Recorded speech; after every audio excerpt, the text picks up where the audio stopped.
So World Revolutions 11. The focus is legalizing marijuana, nationalizing coal and land reform, and guaranteed incomes in countries that have had revolutions, which is either violent revolutions, which it seems like every country has had at least one of leadership or constitution change. So if there's a change in leadership or change in constitution, those are the revolutions that we're focused on, that we're looking at. And so actually every election is a peaceful revolution which has a change in leadership. And Kentucky's going to have a peaceful revolution actually next November 2015. So this is going to be a big election year because all the county seats are up for election. Judge executives, sheriffs, city council, mayors, every one of them in the counties, 120 counties. The cities are a little bit different, Louisville, Lexington, and Newport, Covington, Bellevue, right, all those together. So that's 3 cities that you have that is different than the rest of the state, but you got 120 counties, so that's 117 counties that have all their, all their county officials are up for re-election, so everybody's worried about getting their job and whether or not they're going to keep it. And then the elections this year's are important for Kentuckians, but really for the nation they're not as important. There is the Senate race, but that's one of 50, and they write the laws, they don't execute it. They're just not like a judge or a county attorney election, which would be a much more exciting election. It's just one legislator, and it's a major legislator. So, but compared to the governor's race of next year, the governor's race will be a bigger race for Kentucky and Kentuckians because it's going to, no matter what, we have term limits, so we're going to get a new governor. So our state is going to go in some direction. Is it going to be more progressive? Is it going to be more racist? Is it going to be more impoverished? Is it going to be more wealthy? Are we going to go towards freedom and liberation and democracy? Are we going to become more totalitarian, fascist, and tyrannical? So those, the choices that Kentuckians are going to be making next year in their governor's race, which will represent a revolution because there's a new leadership. A new cowboy will be riding into Frankfort, and it'll be his show. So it's the Beshear's administration. The Beshear administration did this and this year, and did that and this year. So hopefully everything that Beshear did isn't overturned, by some turncoats or by some unprogressive, and hopefully we get some progressive people in there that it becomes. I hope actually the Kentucky's governor's race has won in the primary. So the primary is going to be next May, right? Next year in May is going to be the primary. So actually we were probably going to hear about the governors. Eric Comer, I was thinking Eric Comer probably should run. He's the one that got hemp legalized, and he's the one that's starting the programs. Maybe that's too soon, but it actually seems like it's not soon enough because we're way behind everybody, and we shouldn't be so far behind. So anyways, right. That's just and then plus that's just changing the head of the beast. It doesn't change the beast itself. Really, we need working class committees and peoples and communities and people working together, and then people getting involved, right? So we can have a revolution, a conscious revolution, that we're going to start changing the way we interact with each other, and eventually the revolution will be here whether the fascists actually want it or not, right? That's sort of Howard Zinn's peaceful, slow-moving revolution. He worded it a little bit better, but basically he was saying once we've decided that working class people are our friends, we stand in solidarity with the strikers, and we press our government and lobby for better, conditions, environment, wages, whatever, really. And once we start doing that, and we start, the revolution will already be here. So we'll just lay down our arms, we'll lay down our guns, we'll lay down our tools, and we'll say until we get what we want, we're not going to proceed to, we are the machine. We're the working class people are the ones who run this entire country. And when the machine stops, then the whole thing stops. And so when working people understand that, and we start to stand together and care about one another, then we'll actually see a true blue revolution, not just one where the leadership of the Constitution or the government is completely changed, but actually one where the people have jumped along is on board for the change too. Okay, so Uruguay, I got these articles here. Last week, Uruguay is the first country to legalize marijuana. Every person has to register with the government and pick one of 3 options. Okay, so if you're in Uruguay, you can either grow 6 plants per household, which that seems like you're screwing everybody else, right? Join a club consisting of 15 to 45 people where they grow no more than 99 plants. So if you're actually with 15, that seems like a good deal. You could raise more than, no, that's about 6 plants still. So actually that would be bad to be 45 people and raise 99 plants for their own use, or buy up to 10 grams, which is about a third of an ounce per week from a specially licensed pharmacy. So up to 10 grams a week.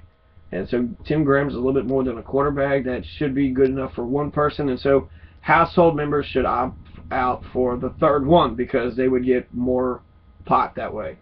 And no matter which option you pick, you may possess no more than 480 grams, about a pound, over the course of a year. So you can only get 10 grams for 48 weeks instead of 52 weeks. So it's not the ideal thing, but it's still a quarter bag, and they say you can get about 10 joints per week.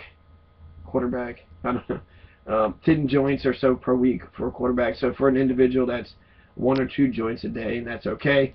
But this is very conservative, right? This is they're regulating, but actually the one thing that Uruguay is better on is their age. 18, they allow 18-year-olds to purchase marijuana. If you're old enough to fight and die for the country, you're old enough to toke and smoke. And so if you're the same thing, it should be with actually alcohol sales too. But in both California or Washington and Colorado, their legal age for purchase is 21. So whereas Uruguay regulates to high amounts on the exact dosage and the exact leaf that you're allowed to have, how many buds you're allowed to have, they allow 18-year-olds to actually buy before 21-year-olds. So they're more liberal in that area, but more conservative in different areas. It seems actually over-regulated. I think it's too much. Do I really want the government in my business, so much in my business like that? If a person wanted to, smoke or possess more than, the 6 plants or the 10 grams, they should be allowed to do so. It's a wonderful, magical plant. I think actually, not only could you grow it for, recreational use, but medicinal use and for hemp and for products and people. You would get people thinking and talking. You would connect communities and people. You would raise the tax revenues. You could buy everybody laptops. It would get everybody internet studying, research. Here's what we made. Check this out. Look what we found. The cure for cancer is actually the cannabinoid CBN. It's not THC. It's not CBD, but it's CBN. CBN. And that's rotted. That's THC. That's rotted. So if CBN actually shows a promise that we've been seeing. So that's my Kentucky. And it's also, we've nationalized coal, so we've took the coal for ourselves. It's the people's coal. It's our coal.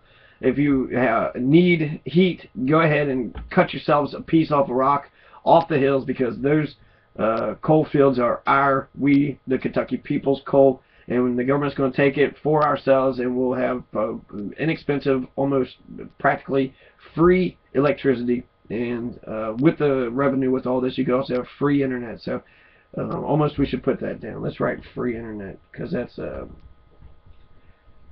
Minnesota. You could get $10, paid $10 in Minnesota, and you'd be part of like their Sky Internet. Everybody paid in $10, and you got really good internet because they provide it for everybody, but they're also guaranteed a high customer base. So they could provide it for dirt $10 a month, for wireless high-speed internet. Yeah, so we got 5 focuses now. Eventually I'll talk about the Cuban Revolution. I probably should just do one on the revolution itself coming up. I'll do one on the Cuban Revolution since I had mentioned it. And its significance actually worldwide. It showed the whole world that, America can't control everybody and everything. So, no matter what option, you can only possess no more than 480 grams. So that's the maximum over the course of a year. I don't know if they're going to be going around with the Gestapo people checking on their paper, right? How much you got? How many plants are in here? Yeah, get out of my business. You don't need to worry about any of that. Just don't worry about it, okay? In addition to retail sales, you can keep whatever those plants produce in the location where you grow them, share it up to an ounce at a time with other adults without remuneration. One way in which both states are stricter than Uruguay, their legal age for purchase and possession is 21. Uruguay is 18. Uruguay is banning all marijuana advertising, an option that's not available in the U.S. due to constitutional protections for freedom of speech. Even though the restrictions imposed by Colorado and Washington may be vulnerable to challenge under free speech guarantees of the state's constitution, if not under the First Amendment.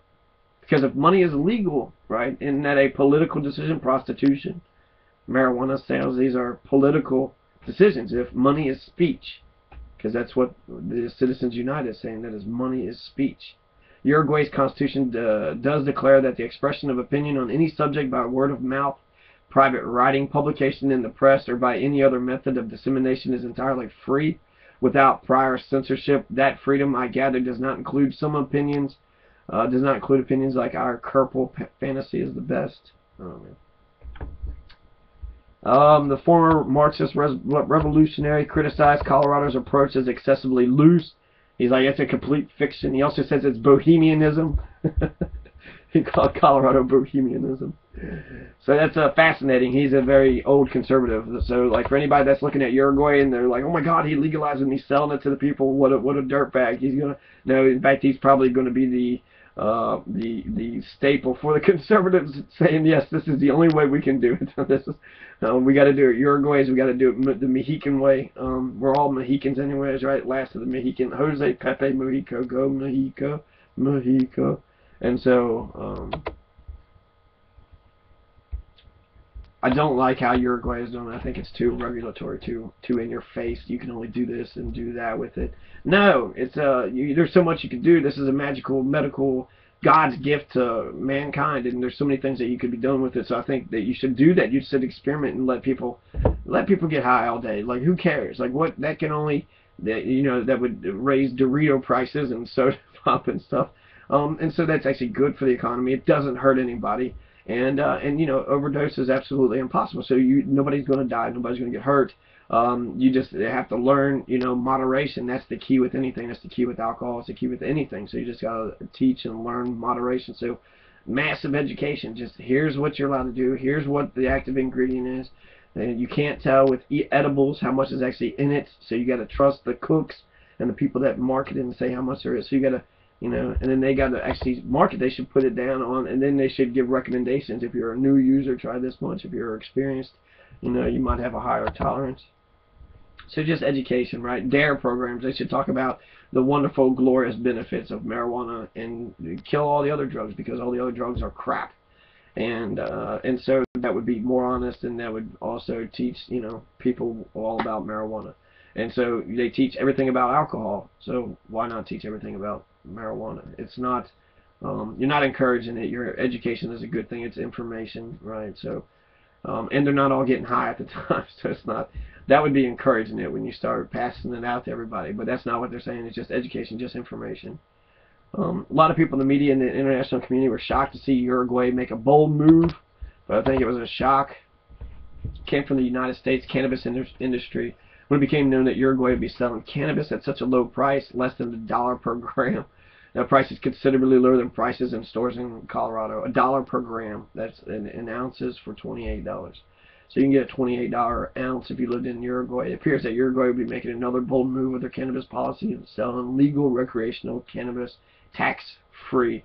Per Reuters, Uruguay will exempt marijuana production and sales from taxes in a bid to ensure prices remain low enough to undercut competition from black market pot smuggled in from Paraguay. So Paraguay is the smuggled, that's where they're getting all this pot from, Paraguay, right? According to consultants advising the government on a legalization plan. The principal objective is not tax collection. Everything has to be geared towards undercutting the black markets that Felix Abadia contractors develop in Uruguay's marijuana tax structure. So we have to make sure the price is low. Uruguay will auction up to 6 licenses to produce cannabis legally in the next week. 6 licenses. So only 6 people can raise a whole bunch of marijuana for Uruguay. The government is also considering growing marijuana on a plot of land controlled by the military to avoid illegal trafficking of the crop, which makes no sense. I looked up the drug policy too of Portugal, and it turns out that Portugal they decriminalized it, and the Netherlands actually never made it illegal. They or legalized it. They only stopped enforcing it. So they just said it was like on a low priority. They didn't really care what happened. So that allowed the coffee shops and people with personal and small amounts to have it. But growing it and distributing it, all that was still illegal. Portugal decriminalized it, so there's no punishment for the small personal amounts of which they dictate. So who knows how small that amount actually is. But they decriminalized it. So if you have a small amount of marijuana, you just won't go to jail. So we can look at some of the things that are going on there, but it's not full-blown legalization. Uruguay and Colorado and Washington are the first states to do this. And so all eyes on them. And hopefully, the experiment works, even if it's handled by incompetent politicians.